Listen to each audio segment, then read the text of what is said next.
Hello to all of my comic book collectors. Dante D here, and welcome to our first live stream that we've had in a very long time. Very, very happy to be back with a very special live stream with the man who has touched more rare comic books than I have dollar bills, the man who sees onomatopoeia whenever he sees sound effects in life, everyone's favorite comic book collector, Eric Breen. Eric, welcome. Welcome back to the show. How you doing, Dante? That's pretty good. That's quite a build-up. No chance I live up to it, but thanks. Yeah, Eric did some amateur boxing back in the day, so I think that's how they always announced him before he started off, right? Yeah, and by that means I used to box things. Put things into boxes. Put things in the box, yeah. Boxing Day was always his favorite day, right? Yeah. So this evening we have a really awesome show lined up because comic books nowadays have become such a controversial issue. Whoever would have thought that comic books would be so controversial nowadays, you know? And what we're specifically going to be talking about is why old comic books sell so well, yet new ones have the lowest sales ever in history. And this is actually something that we talked about in a video that was posted not too long ago. But I had one viewer who came out and pretty much said, "Oh, I don't know what you're talking about. Comics sell really, really well." And, a couple other viewers came out and said, "Well, yeah, the older and collectible ones do, but the new ones, virtually nothing." So Eric, let's start off just with a general discussion of this. What the heck happened? I think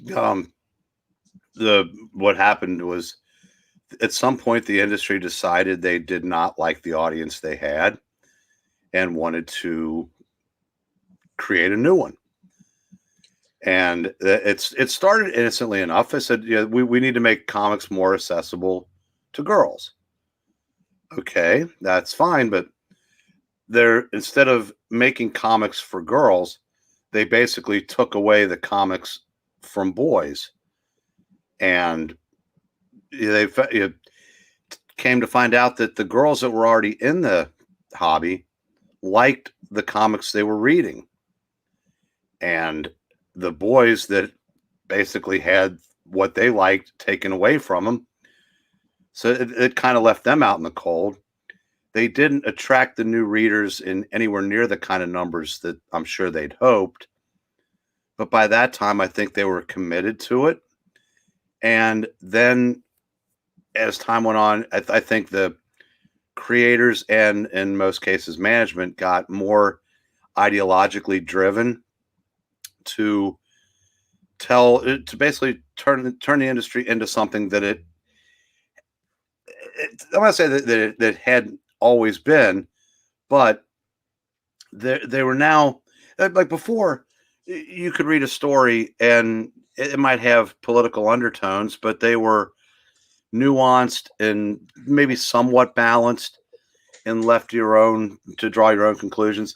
Now they tell you what politics they're giving you or how they're telling a story, and if you don't like it, then you're this, and this. And I don't know about you, but if I'm going to pay money to be lectured, I'm going back to college. Exactly. I'm not going to do that in my entertainment. And I know that I would get pushback from other people in the hobby that would say that no, things have never been better, and if you don't like this, you're this, and this. But I just, I read comics for escapism, adventure, and fun. I don't feel that the industry gives me any of those anymore. And it's by no means just the ideology. The stories themselves have changed. Everything's an event. There are no more non-powered supporting casts in books. I mean, for example, Spider-Man in the 60s. I think there were a lot of people that actually enjoyed the Peter Parker scenes more than the Spider-Man, because you got to watch him evolve from a standoffish, shy kid who developed friends and relationships with both, guys and girls. And we got to watch him grow up. Yeah, actually, if I could just cut in for a second, I actually think it's interesting that you mentioned that, because I literally just probably about a week or two ago just finished reading The Amazing Spider-Man Omnibus Volume 1, which is like the first 40 issues or so of the original run on Spider-Man. And I couldn't agree more. I think I fall into that group of people that actually enjoyed reading the Peter Parker sequences more than even the Spider-Man ones, because I found what was going on in Peter Parker's life a lot more interesting than what was going on in Spider-Man's life. It's absolutely, incredible. No, what about you? Did you like more the Peter Parker stuff or the Spider-Man stuff? Well, okay. When I started, they were already, they were in the 150s, but I went back and read everything, and I was definitely more interested in Peter, because as I read these in the second omnibus, we're going to use those as break-off points. The second one starts with issue 39 when Ramita took over the art, and the next 70 or so. That's where he and Harry got the apartment together. He met Gwen. He was just starting to get a little bit of traction with her, and then here comes Mary Jane, right? And they throw her into the mix. And there's about 10 issues before Flash goes off to Vietnam. And I looked at it. I said, "This is Archie. Peter's Archie, Harry's Jughead, Flash's Reggie, Mary Jane and Gwen are Betty and Veronica." I said, I don't know if that was intentional by Stan, but it sure did feel that way. And it was just so much fun to watch how those relationships developed, and how it changed the way he approached being Spider-Man too. So it was, I said, those kinds of casts used to be very commonplace. I mean, I remember when I first started reading, about 8 months later, Marvel released a book called Nova, which was, it was a repackaged Spider-Man, to be honest. Correct. I mean, and then even books like Ms. Marvel had, where Carol had friends and bosses, and there had people that were in every issue. Over at DC, when they they like Firestorm, which was kind of another Spider-Man also, but they would have supporting casts that you could get interested in and care about. Those don't exist anymore, or if they do, they're very few and far between, because there's no time to check in on the superheroes buddy, and that lives down the block, because they're too busy fighting extinction level events that they don't even get finished with before the next one starts. Yeah, for sure. And before we continue on, I just wanted to welcome a few of the viewers here who are rolling in. We have Kurt Barlow. Welcome. He's expressed his disinterest in modern comics, pretty much saying like the modern price point is ridiculous and too high. I would agree. And then Lovell Lucas Jr. saying there's been a problem with catering too much to those who don't really read their comics, too much alienating from companies. It's almost as if the reasons we love comics, the companies don't like. And still sad that at the random canceling of books, poor Spider-Gwen had 3 series in 5 years. I'm sure there's more. Yeah, so like, I think, and here's Andres M. So yeah, if you're here, please let us know that you're here and say hello. Thank you for joining us tonight. But yeah, and even you, Eric, you brought up a lot of great points. Just bouncing off of that first question. You started off by saying, comics, they think they should be more for girls, and they seem to be writing more for girls. But my question is, I know it's more men that read comic books, but even in the past, girls were reading comic books, and that's for sure. And also, do you even feel like this new content is bringing in more girls? No. Yeah. The modern industry, and I don't want to get too deep into this because it's all been covered by people smarter than me. But one of the things that the industry traffics in now is disinformation. They want to tell you that, well, women were never allowed in the comic book industry because it's a boys' club. And there's so much evidence to the contrary. Correct. What you can look at the people like everybody from just in Marvel, Marie Severn, Bobby yep. Chase, Joe Duffy, Louise Simonson, Ann Nesenti, Gail Simone. And they act, and they also want to say that well, girls were never allowed to go in comic book shops. They'd just be they'd be ostracized and made to feel uncomfortable. I've been going to comic shops for 40 years. I never saw that. Now, so they want to tell you that there were never any women in comics until 2017, and there were never any girls reading comics. That's not true, right? But they basically repurposed the majority of the industry to try to reach this audience that was either already there or that they were never going to get. And it's not just the girls. They purpose their books to, a lot of them, if you don't have a particular political ideology, you will get nothing out of these books.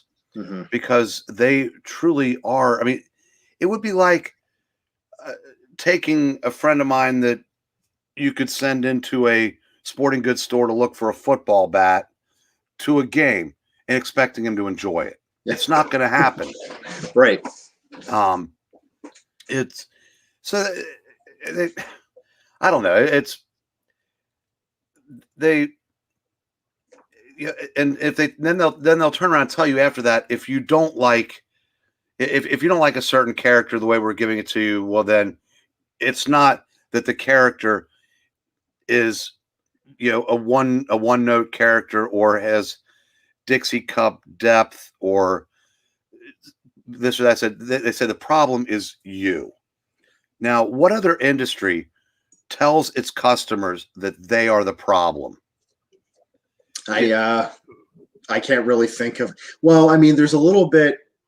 It's really interesting. I was actually on Star Wars Timeline. Yeah, Ben from Star Wars Timeline. I was on his podcast actually today, and we were talking a little bit about that in Star Wars. And I know that Star Wars and Marvel are actually owned both by Disney, but a lot of people feel that Star Wars is actually kind of in the same position as Marvel, where in the past maybe it's getting. I think with Star Wars, it's getting a little better now, but in the past it was almost as if Star Wars was telling you that if you don't like this, you're a bigot, and I don't know, it's just not right. I totally agree with you. I think it really insults the consumer's intelligence for sure. But then, I mean, aside from that, I think there was another good point that you made about the industry now seems to be focusing more on the macro as opposed to the micro, right? Everything has to be on a macro scale as opposed to what's going on in each individual character's life, right? I think what made the Amazing Spider-Man such a popular character and what made the series so popular in general was the fact that we were getting all of these details of Peter's life. Everyone cared about the guy underneath the mask, right? It wasn't just about Spider-Man, as we mentioned before. And I think those casts of characters, like you mentioned, don't exist anymore. I mean, and as you all know, all of you that have been watching the channel for a while, I haven't really been buying any new comic books for a while now. Davian Dalvin, sorry if I said your name wrong. He says, I get more enjoyment from reading my 1997 Scooby-Doo DC comics than reading any current comics. So, I mean, yeah, I can definitely see it. Now, what do you think? Would you say that there are any companies nowadays that are focusing on the micro at all, or do you think it's just all macro, big events, so on and so forth? Well, okay, that Marvel and DC are the two main companies that have the shared universes. So they're macro on steroids. The rest of the companies are pretty much individual books by individual creators. I know Image is kind of toying with the idea of doing a shared universe again, but we'll see if that goes anywhere. AWA, the company that Axel Alonso and Bill Jamas run, who were both terrible at Marvel, but are actually getting it done correctly now. I'm guessing because it's their money, they have to make sure they do a quality product. Their books are pretty good. Good. But again, those are most of they have a somewhat shared universe that they're kind of unfolding. We'll see how that goes. But I think at this point, if you do any kind of shared universe, this is such a copycat industry, just like a lot of sports are a copy, like leagues are copycat leagues, etc. I'm not sure if they'll be able to resist the temptation to just go the same, event on top of event route that plagues Marvel and DC. Absolutely. And there's another comment here that I found kind of interesting here from Mr. Potato. Love the name, by the way. It says, will there be an effect from manga on comics? Will Marvel, DC start to cater to these people also? Eric, question here. Do you read manga? I used to. Okay. So what do you think about that? Because it's a hot topic nowadays, the issue of manga pretty much dethroning comic books as the, number one form of entertainment for, North Americans. And it's not too long ago in a video, we talked about how back in, I think it was April, the graphic novel sales, there was not one, the top 20, there was not even one American comic book on it. It was all manga. So what do you think about that? My answer is no. Marvel and DC will not, because they look at manga as problematic. They see that they don't.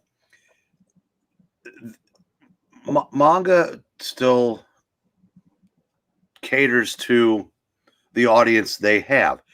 Millions and millions of boys and girls read manga. There's plenty for everybody. But what manga doesn't do is they don't take the millions of boys that read books for whether it's the fan service or the harem manga, et cetera, and tell them that they are this and that, and change those books into change all of them into fruit baskets. Right.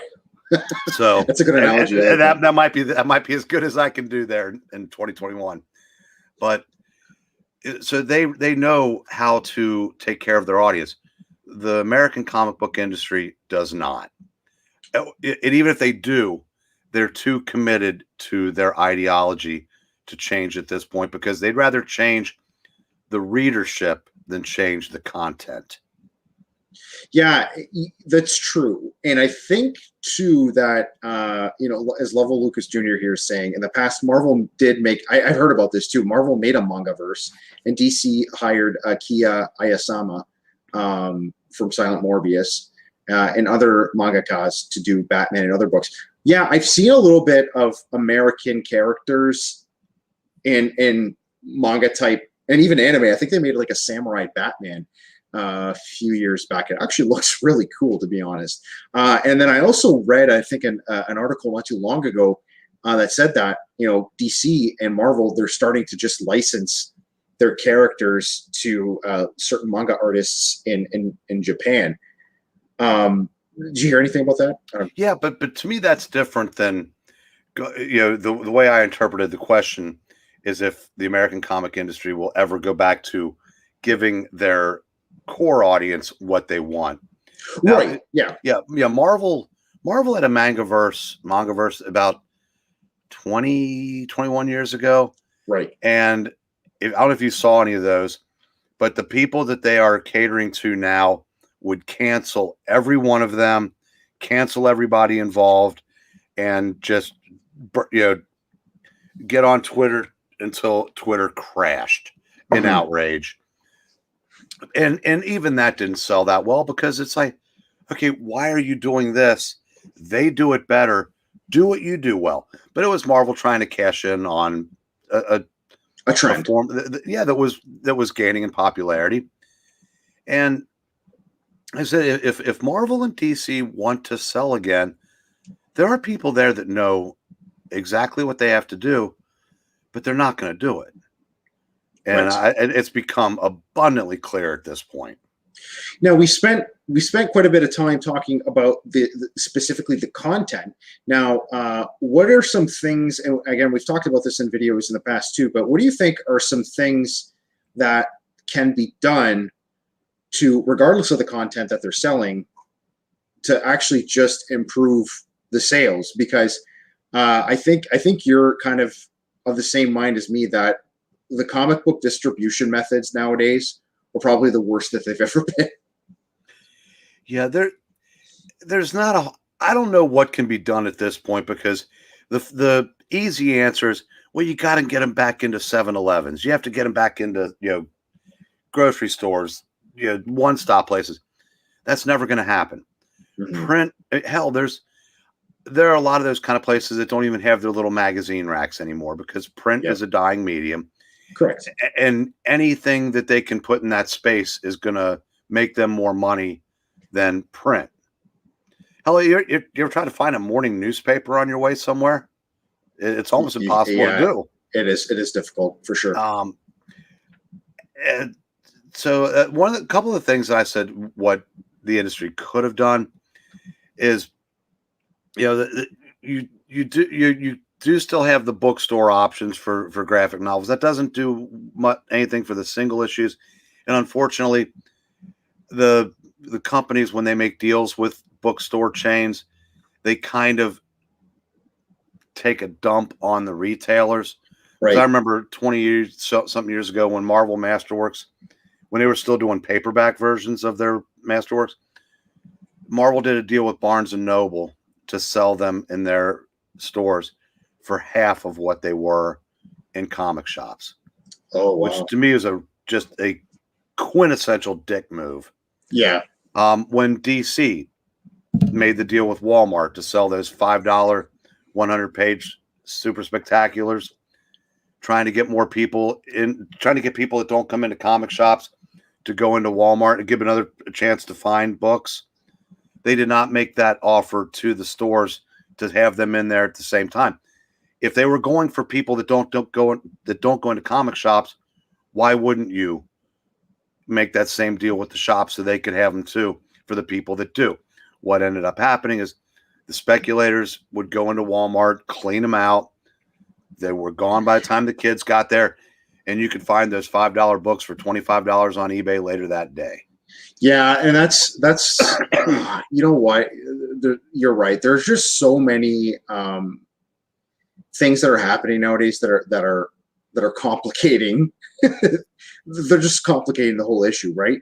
And that's actually interesting that you mentioned those Walmart exclusives there. I don't even think those ever made it to Canada. I live in Canada, and I don't think I've ever seen those at Walmart. I think that was probably just a US only thing.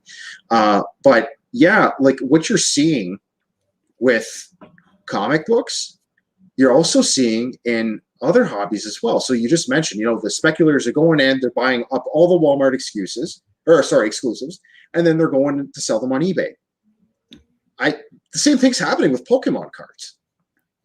New sets are coming out, new whatever. Like literally, grown men are going in and they're cleaning out aisles of Pokemon cards, leaving nothing for the kids, and then just going to try to flip them. And you're right. That is a dick move. I think it's horrible. Target stopped selling the Pokemon cards as a result of all the problems they were having.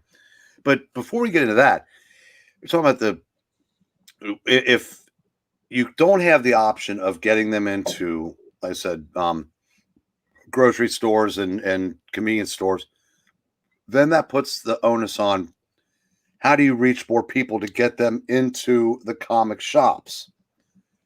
And if I'm DC, I am buying ad space on every CW superhero show where I'm promoting my own effing comics and telling people where to go to get them. See, the industry is real good at telling people where to go, but they're not very good on telling people where to go get comics. Yeah, exactly. That's a great point there. And that's the thing. I think for me, from the most simplistic, I guess the most simplistic way to look at it is, let's look at, because I'm sure there are many people out there, including some that are watching, that don't go into comic book shops week to week anymore. They probably did at one time, but do not go any longer to buy comic books. Do you go into a store anymore, Eric, and buy? Do you have a pull list anymore? Okay, I work at a comic shop. Okay, so and there are weeks when I don't get to the new wall on Wednesday to even look, because I'm in charge of the back issues at the shop that I've been going to for 40 years. Okay, I would have liked to have done that when I was still young enough to be able to get around as quickly as I used to do all that stuff. But but if I wasn't, that answer would be probably no, because I don't have a pull list anymore. I'm going to do a cheap plug here. I'm buying one new comic right now, Beckstar by Joe Corallo. He's a friend of mine. I do videos with him, with Wes, on Thinking Critical. No, there's nothing from the big two that I have any interest in anymore. Yeah, so you basically, you're saying, like, yeah, if I didn't work there, I probably wouldn't be going into a comic shop. And I myself, I haven't had a pull list at my LCS probably since, I think, the last time I walked in there to buy new comics, because I walk in there every so often to pick up like a back issue here and there. But new comics since 2016, I haven't gone in there. If I were DC and Marvel, I'd be trying to get back those people that they lost. And one thing that they could do to get me back in there is lowering the freaking prices and finding a way to lower the prices. Because I'm sorry, how can you take a medium that was essentially meant to be cheap, was supposed to be pulp, right? That was supposed to be cheap thrills, and rationalize charging almost, here in Canada especially, $5 a book for a 32-page picture book. It's just, it's ludicrous. If they started lowering the prices, yeah, I'd probably go back in there. Okay, I understand that logic, but if the product itself is something that you have no interest in, does it matter if it's $2 or $5? Because if it's not giving me any value for my dollar, it's not giving me anything of value for my $2, let alone my $5. So it would have to come, at least for myself, there would have to be a way different approach to how they're doing superhero comics. And a good start, yeah, lower prices would be fantastic. Mm-hmm. But again, how about if they came out and said, Marvel said we're not going to do an event for 18 months, and they did about 9 events in those 18 months. Mm-hmm. They couldn't help themselves. But, right. And that's the thing. Like, for me, it's just like, I think I'd be more willing to gamble with my money. Because I would do that before, when I first got into collecting. Everyone has that, new collector's fever where they just kind of want to experiment with everything, and I was experimenting with everything, but then it just it gets expensive, and you're just like, whatever. But sorry, go ahead. No, to say, Nunya, you are correct that it's not, speculators will speculate, and it's one of those where they're technically not doing anything wrong. And it's one of those where I don't know what the answer is, because, like I said, what they do is they clean out every store of anything that could remotely be worth money someday. And let's say you collect a certain title, and issue 6, the series has 25 issues, but issue 16, Diet Coke Boy makes an appearance, and we find out he's going to be in a movie, so that issue goes up because speculators drive the price up. The collector comes along that wants to have that set And he goes, well, gosh, I can get the other 24 for this, but issue 16 is $150. It kind of it frustrates collectors. It ends up driving a lot of them out. But there's yeah, it's real easy to blame the speculators, but technically they're not doing anything wrong.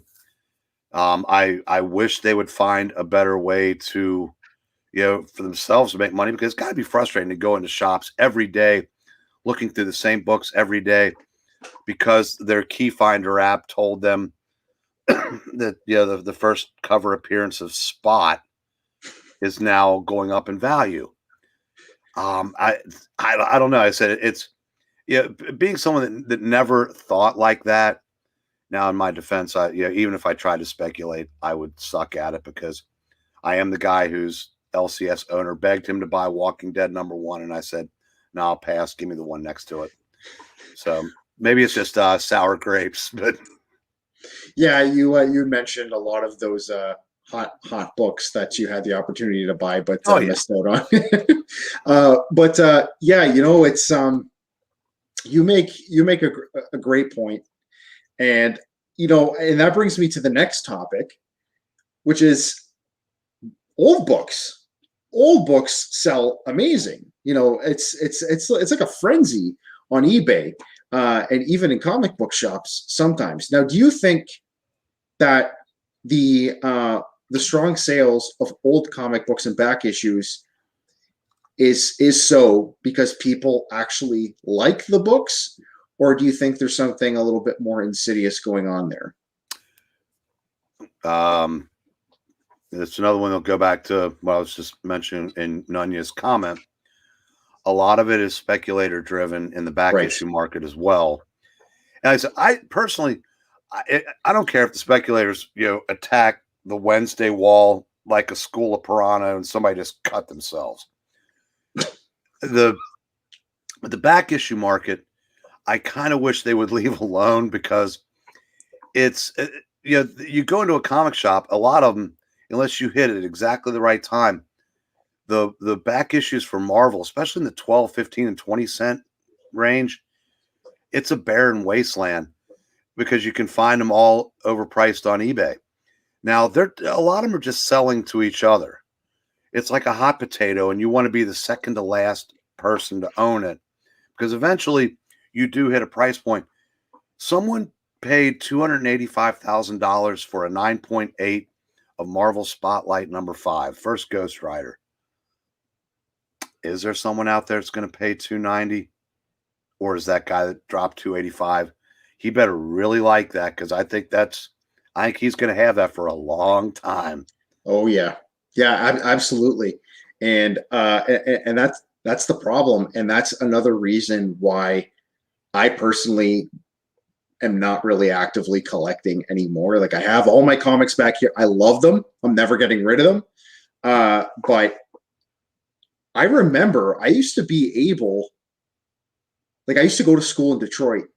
So obviously but that was the height of my collecting was when I was at school in Detroit because the shipping, everything, you find all the greatest stuff for comic books in the US. So I would have everything shipped to my mailbox there. And, now I feel like you can't find really any great deals on eBay anymore. It's just becoming so ridiculous and so expensive, So I'm not actively really collecting back issues. I still read trades like crazy, and my new love is like omnibuses. But yeah, for the actual original issues, I don't know. I don't know if I'm ever going to get back into it. Yeah, it's hard because this industry has split into two factions at this point.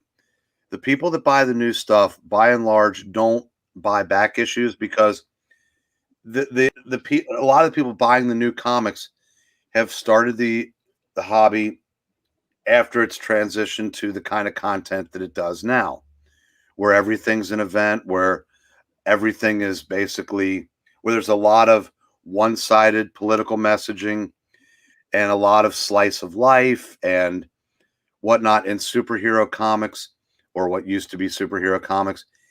And a lot of that audience, they find back issues problematic. and it's actually, and I've seen examples of this where they are now calling people that prefer back issues ists and phobes. And I'm just wondering if, since the companies themselves cater so hard to this Twitterati, if they're going to pull back on the Masterworks, trades, Epic Collections, Omnibuses to try to placate them, because it seems like everybody's out there trying to appease those people.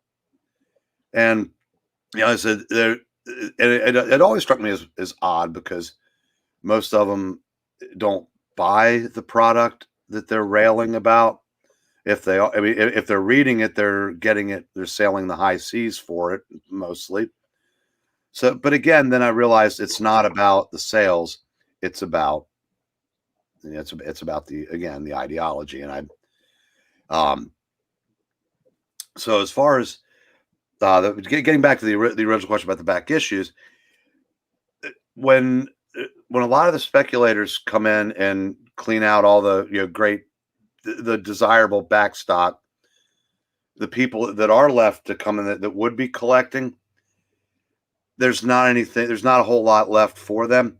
And since the industry's done a terrible job of replenishing itself, a lot of the people that would have bought just like what I refer to as the meat and potatoes stuff, like the issues between the keys, they're gone, and they weren't replaced with a new generation. I mean, I think you asked me in a previous live stream, how would I recommend getting kids to start? And I said, attack the dollar bins. Yeah. And, and that's still there. But if you want to go beyond that, boy, are you in for a sticker shock when you start seeing the prices. Oh, but you know what's really funny? I don't know. Like, I follow a lot of you all on Instagram, and you're always posting your finds in comic book shops. I know Night Tiger Comics is always posting his finds in shops, and you guys find amazing deals. I don't know how it is in the US, but I can tell you in my local comic shops here, like there are issues that are not even key. There's like absolutely nothing significant about a particular issue, but because it's a 1980s Amazing Spider-Man book, they're charging like $8 for it. Literally, I'm looking through this, and I'm like, $8. So I wonder, and I look it up, what's the significance? Literally nothing is happening in that book, but it's $8 because, it's an Amazing Spider-Man book from the 80s. Well, and that's because that's what the Overstreet Price Guide lists them in. Yeah.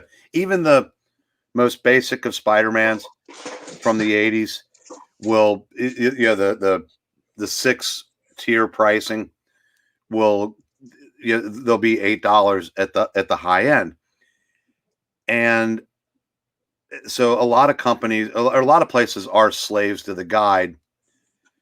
I try not to be, because I said, I'm sorry, when the issue where Spider-Man fights Fusion, the Twin Terror, you really shouldn't have to pay more than $3 for that, even though the guide says $8. Right. Because you need that extra $5 to put towards the one where he fights Arm Fall Off Boy 3 issues later. That's almost a key now. Right.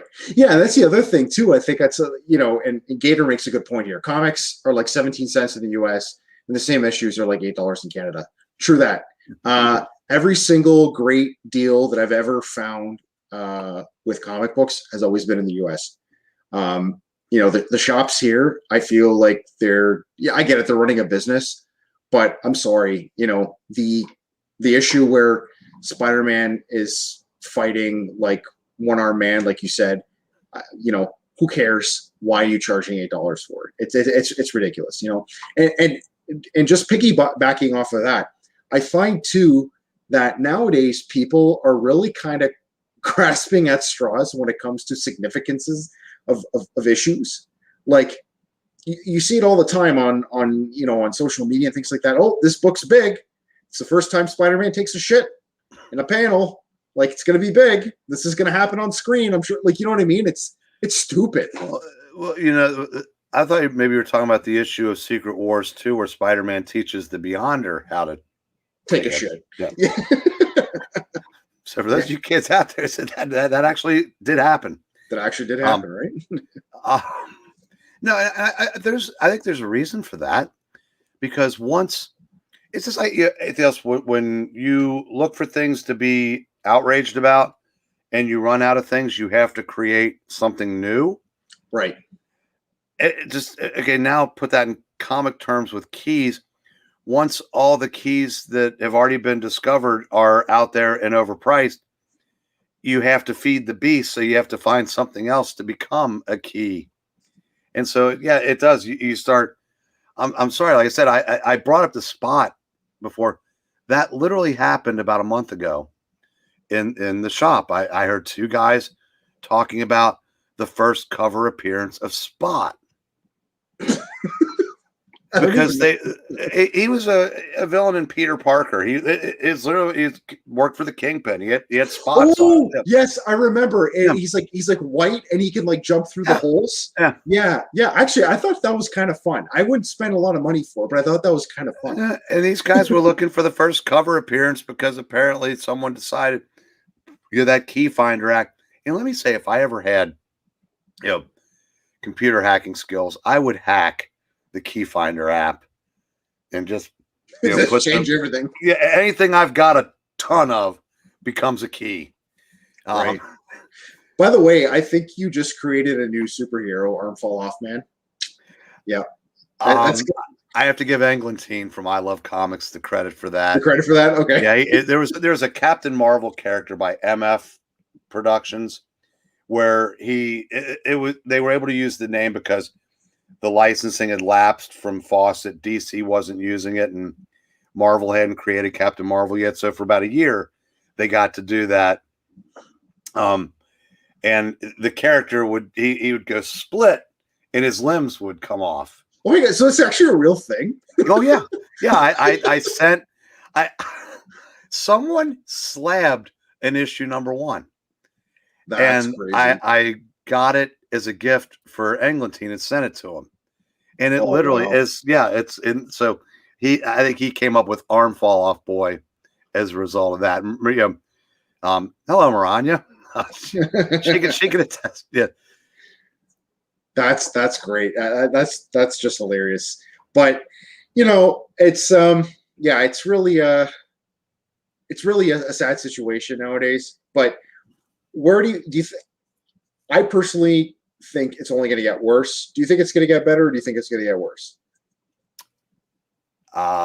There's a Who lyric, and where I agree with you, said it won't get better, it's going to get worse. Yeah, or as you like to say in almost every podcast, the future has pain. I can't do it like you, but you do the Clubber Lang really well, right? Pain. Pain. So the sales, then, we can safely say sales of old comics are artificial. They're not really legitimate. It's just people trying to speculate. So it's basically the 1990s all over again. Well, I'm not going to say it's all speculative, because there is a genuine interest in this hobby. I mean, try as they might, the current industry, they've done a great job of chasing most of us off of the new comic rack. But most of us, the ones of us that are left, we're not ready to give up on the hobby. So we have retreated into the back issue bins, the collections. Like you said, like you've developed a passion for omnibuses. I love those, but I kind of prefer the Epic collections and the Masterworks, because they're a little easier to maneuver.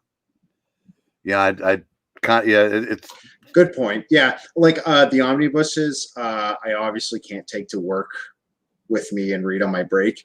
I actually love the Epic collections as well. I have a few of the Epic collections for the original run on the original Marvel Star Wars, and they're great. The Epic collections are amazing, but the Yeah, so I mean, there's pros and cons to both. You're getting a lot of story for the omnibus, but again, they're a little cumbersome.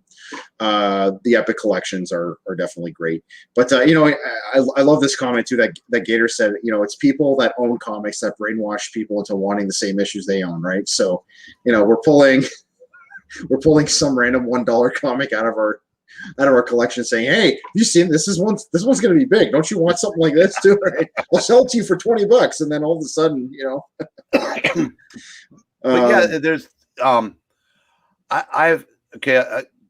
when I had two friends that the IRL, as they say, that's in real life for those of you that don't ever get off the internet.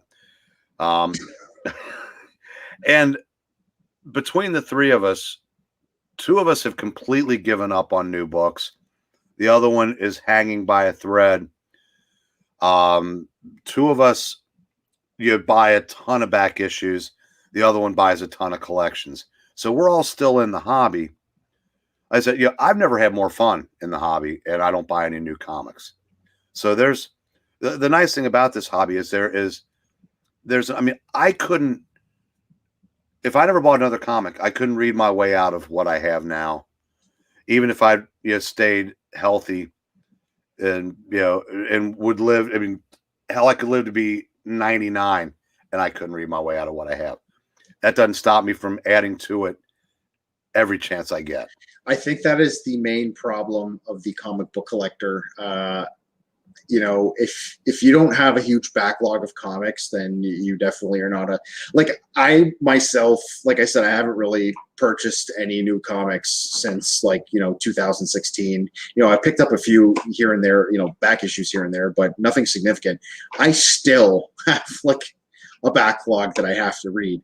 And I just say to myself, that collection isn't growing. It's not going anywhere. So I'm just kind of taking my time and just, reading whatever tickles my fancy for the time. And I also like reading a lot of novels too. So I try to balance between the two. So, but you mentioned, and I think it's really interesting that you say, people genuinely love the hobby.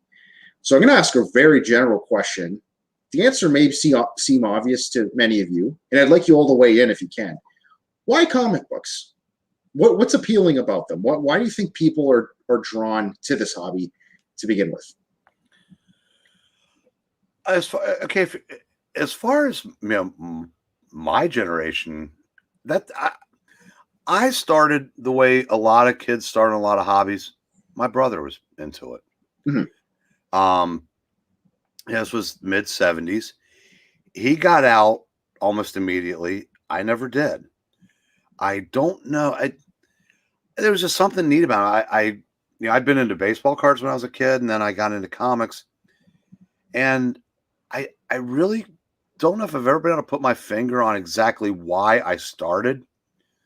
Why I stayed was the continuity of the Marvel comics, just the sheer fun of the DC, and there's something about them that, and there were when you get into it, you go, oh, there's all this stuff that happened before that, and I can go find this and this, and and for me it was never, oh, it's I wanted to be Superman, I wanted to be Spider-Man, anything like that. There was fun, and I have the collector gene, unfortunately. And they weren't, collecting comics wasn't cost prohibitive in those days. Right. So I think that is as close to a reason as I can give for why comics, I guess. Yeah, I think so. And I think a lot of people from your age range probably would echo the same sentiment. I think for people that are probably above 40, 45, I think there's quite a bit of a nostalgia component. Now, I'm 33, and I started reading comic books when I was 13, and that was well past the time when comic books stopped being sold in shops, or sorry, in like stores and 7-Elevens, so on and so forth. the only place you could get comic books when I was a kid was at the comic book store. Yeah. But you know, I got a Dark Knight Returns for Christmas one year. I loved it, and I just kind of went and checked out more. But for me, I think the appeal is with especially some of the older books. I feel like I'm holding a time capsule. I wasn't around in the 60s. I wasn't around in the 70s. So for me, it kind of, I feel like it takes me back to that time period. And actually, we posted a video on the channel, which you also commented on, Eric, where we talked about smelling comic books. You know, like every time I stick my nose in a comic book from like the 70s, I'm like, you know, oh, that's the smell of 1974. You know what I mean? Like, it's just. I have never been more proud of you than I was in that moment, son. Because that's one of those two friends I mentioned before. We have both stuck so many old comics in our face and taken deep breaths, and to see somebody little more than half our age do that, that was got me right here. Awesome. And then I loved your comment where you're like, you know, get off my lawn. That was great. Yeah, but yeah, you know, it's just and I have that same experience too with books, with old books. You know, it's just I don't know. I like history. Always liked history. I always like looking at the connections between, you know, what kind of stories were being produced and connecting them with what was going on at the time, you know, in history. It's just really, really cool. And I love seeing that stuff in like Spider-Man too, where, you know, Flash gets sent to Vietnam. Well, that's because at the time, you know, America was in the middle of the Vietnam War. You know, it's just, yeah, really, really interesting. But, you know, we have a little bit more time here, and I actually want to go back to talking about the content, because you were talking about how Marvel's really throwing a lot of social commentary in readers' faces. DC too, probably Marvel's more guilty. But I think one could argue that Marvel's always been guilty of that, right? Like Marvel's always been the more progressive of the two companies, clearly, you know. But what made it okay then, but not okay now, would you say? Nuance. Yes. And I say that when Steve Englehart did a Secret Empire story that culminated with Richard Nixon blowing his brains out. I mean, you didn't see it, but you knew exactly who it was and what it was a reaction to. But at the time, that, you know, Nixon had received universal condemnation, so it wasn't like he was alienating half his audience. Everybody hated Nixon for that at that time. But now it's, if you don't agree with our side, you suck. And we're going to tell you that you suck. Mm-hmm. And again, like I say, you know, I know whenever I do this, and this is why I don't, because I'm much more interested in just talking about the fun parts that are of the hobby that remain. I will get crap from people, but they're people who the industry caters to. Yeah, you're not going to see any problem if you're on the side that's being catered to. And every time I hear, well, comics have always been political, and they always show Captain America punching Hitler. Said, no shit. It wasn't like he was trying to take over the world or anything. Now, I mean, that's, like I said, that's a newsflash, kids. That's a real Nazi. You know, not someone that voted for the wrong candidate or thinks that the voting law in a certain state is just. The criteria for becoming a Nazi is pretty easy to match to certain people that control the industry. And I probably shouldn't have used that word, probably be struck down for saying that. But actually, you know what's funny that you mentioned that? The one live stream, just a little side note, because I thought it was hilarious. You know the live stream where you brought down your issue of crime suspense stories with the severed head? Mm-hmm. I got nailed for that, eh? How? I tried to go and I tried to go and monetize it, right? And there was like a big slash. It's like not appropriate for advertisers, inappropriate content, whatever. I appealed it and they removed it, but it was I thought it was hilarious that that they flagged that. Because I've used that in another one. No, but then I think we were talking about like how William Gaines was like, it would have been a bad taste if there was blood dripping from the head. And I think I just I think I just nailed myself again for saying that. Yeah. Now, obviously, Gator, I have no problem with that. I didn't vote for him, but that's fine. Eric Larson is a Democrat. He supports Democrat candidates, and I don't mind that. I don't mind his characters. I don't mind a comic character, favoring one candidate over the other. Just don't tell me I suck because I like the other guy. That's Right. something the industry does in spades now, and that it's annoying. And it's I said I just watched a video from Richard C. Meyer, the formerly known as Diversity in Comics, now Comics Matter with the boy Zach. And he goes, in the title of his video is, I've never seen an industry that tries harder to actively destroy itself than the comic book industry. And he's right. Yeah, I think so. Yeah, because like even you're right. Even with Amazing Spider-Man issue with Obama on the cover, like I think no one really batted an eye at that. But there was a Nixon variant for that too. Was it really? Yeah, that's the one I bought. and it goes, and he's going, face a tiger, I am not a crook. and it's got Spider-Man hanging upside down with a big afro. It's total 70s riff. I have to look that up. That actually sounds really interesting. If I can get to it, it's up on the top of my geek room.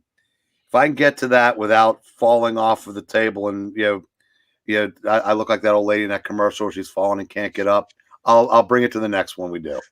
You got it. Yeah, but I think I think you make a good point about the nuance, right? Like the X-Men. The X-Men, I think, was diversity embodied, in the 70s, and that didn't stop them from becoming probably one of the most popular books in the 80s, and heck, and even in the 90s. And, like, again, I wasn't around at that time, but were there any people that were complaining about that at the time? No, that's another. Like I said, the modern industry loves to traffic in misinformation. Well, there's never been any women in stories, and it's all just straight white men. When the X-Men was the biggest thing in comics, arguably in comics history, or right up there, the team was led by a black woman. Yeah, exactly. And if you had a problem with that, you could just go over to the Avengers, who were led by a black woman. This is the mid-'80s. Right. So, I mean, this idea that it had never been done, it's just, like I said, the comics, like I said, they've always been progressive. They've always been run by, but the difference is, in the past, they were run by liberals. Now they're run by progressives. Those are two different things. Yeah. Hell, progressives don't have any more use for liberals than they do for conservatives. And like I said, I've never aligned politically with the people whose work I've supported in comics. It's always been 90 plus under 10. That didn't stop me from amassing a 55,000 book collection. You would think that the industry would want to keep people like me around as long as possible, but apparently not. Yeah, no, for sure. Many books I have seen kind of I've crossed that line, I think. And again, it's happened also in Star Wars. It's happened in video games. There was a huge controversy with the release of Cyberpunk. I remember. I don't know if you heard about that. That was a little while ago though. About something about transgenders or I don't know. But like it's in everything now, But I think we just have to keep an open mind, and hopefully something great comes and graces us at some point soon. But yeah, any closing thoughts at all? No, so yeah, I hope so too. It may be too late for me because I don't know. At some point, you reach a point where you get too old to break in something new or this. Now, I'm a lifer, so if the industry ever did course correct or start doing things more, if they start focusing more on the adventure and not the event or the agenda, I might come back in. But then I remember how freaking expensive new comics have gotten. Right. And but again, there's always plenty of stuff. I mean, yeah, I said it found this a couple weeks ago. That's Nice. Foom. I'm sure you remember that. Yeah. I'm sure you've heard of. I remember Yeah, seeing ads for it in the old comics. yeah, the Steranko Hulk cover. So I said, as long as there's stuff like that out there to find, and I picked up a couple more of those PS Art books with the pre-code horror stuff and science fiction adventure stuff, and there's plenty of stuff out there. There's still conventions are coming back. There are tons of great YouTube channels, and I'm on one right now. Thank you.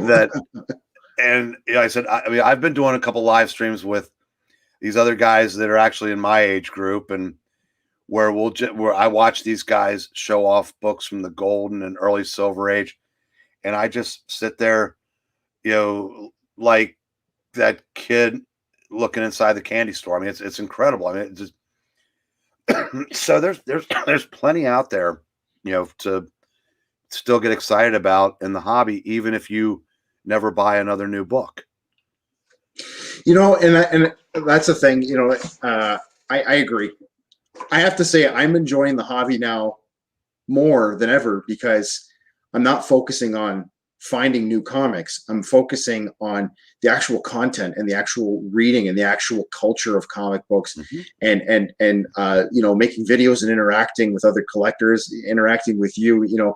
I feel like I'm enjoying the hobby more this way as opposed to going on eBay, watching 1,000 listings of the same book and hoping I can get it's stressful. It's very stressful, and I just find I enjoy it more. And honestly, I have to remind everybody out there, if you can't afford to buy comic books, it's not a big deal because there are libraries. And yes, libraries carry graphic novels. I read so many comics at my library. Now, they're not issues, like they're not the periodical. They're actually the trades or the hardcovers. Great way to get into comics if that's what you're looking to do. But overall, yeah, I think even though there are a lot of issues with this hobby, just like there are with any other hobby, I think there's still a lot to enjoy and a lot to love here. So, yeah. But anyway, Eric, thank you so much for joining us. I'm glad we've gotten back to our live stream. We're gonna try to do this every few weeks, like we have in the past. Hope you've all noticed I've been posting a heck of a lot more. I've been posting about two videos a week. There'll be one coming in the morning, so look out for that. It's actually a remake of I think it's the top 20 comic books of the 80s. So yeah, stay tuned for that. And as always, thank you so much for joining us. And we will see you all in the next live stream and the next episode. Take care. Good night, kids.